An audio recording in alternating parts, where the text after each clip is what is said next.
Hola a todos, hoy vamos a hablar de calor. Vamos a ver los conceptos básicos, las fórmulas y al final del video haremos una ejemplificación con un problema práctico. El primer concepto que veremos es calor. Calor es la energía transmitida entre cuerpos a distintas temperaturas. Un cuerpo puede absorber o ceder calor. Un ejemplo claro es un hombre en una fogata. La fogata libera calor y el hombre o la persona que esté al lado va a absorber ese calor, ya que ambos están a distinta temperatura. Pero ahora, ¿cuál es la diferencia entre calor y temperatura? Ya vimos que calor es una forma de energía requerida para producir un cambio de estado. El calor no es medible. En cambio, la temperatura sí lo es. También podríamos decir que la temperatura mide en una escala numérica la transferencia de calor. A continuación vamos a hablar de la capacidad calorífica. La capacidad calorífica es la cantidad de calor que necesita un cuerpo para que aumente la temperatura. Es la relación entre el calor suministrado al cuerpo y su incremento de temperatura.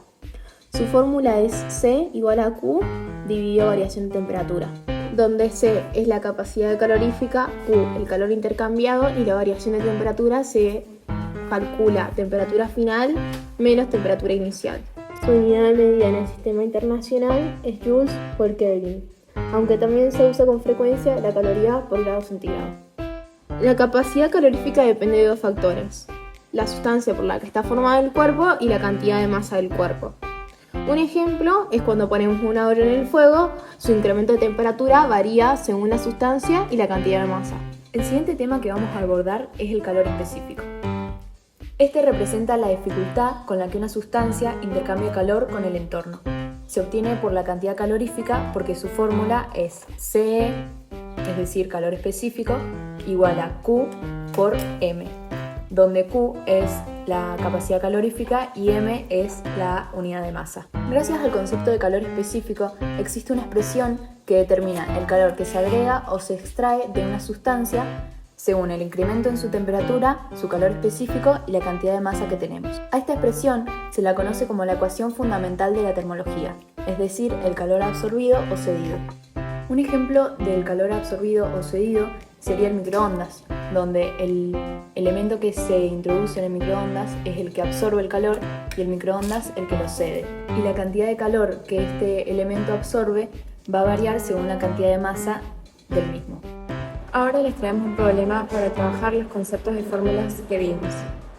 El problema dice así: un cuerpo de 14 gramos de aire se calienta y pasa de 30 grados centígrados a 150 grados centígrados. Sabiendo que el aire tiene un calor específico de 0.24 calorías por kilogramos por grados centígrados, ¿cuál es la cantidad de calor que se absorbió? En el problema podemos identificar fácilmente la masa, la variación de la temperatura y el calor específico. Y nos hace una pregunta también muy clara: ¿cuál es la cantidad de calor que se absorbió? Es decir, ¿cuál es el calor absorbido? Sin embargo, necesitamos hacerles unos ajustes a estos datos para poder utilizarlos en la fórmula. Por ejemplo, la masa está en gramos y debería estar medida en kilogramos. En el caso de la temperatura, ya sabemos que la variación de temperatura es la temperatura final menos la temperatura inicial. Entonces, si hacemos 150 grados centígrados menos 30 grados centígrados, nos va a dar 120 grados centígrados. De esta forma ya nos damos cuenta que la fórmula que necesitaremos es Q igual M por CE por variación de temperatura. Para resolver, lo que haremos es reemplazar cada variable de la fórmula con uno de los datos que ya teníamos: la masa, el calor específico y la variación de temperatura ya calculada, y eso nos va a dar el calor absorbido, siendo 0,04032 el resultado de nuestra cuenta y kilocalorías la unidad de medida utilizada por el calor. Podríamos decir entonces que el calor absorbido por una masa de aire de 14 gramos es de 0,04032 kilocalorías. Muchas gracias por su atención.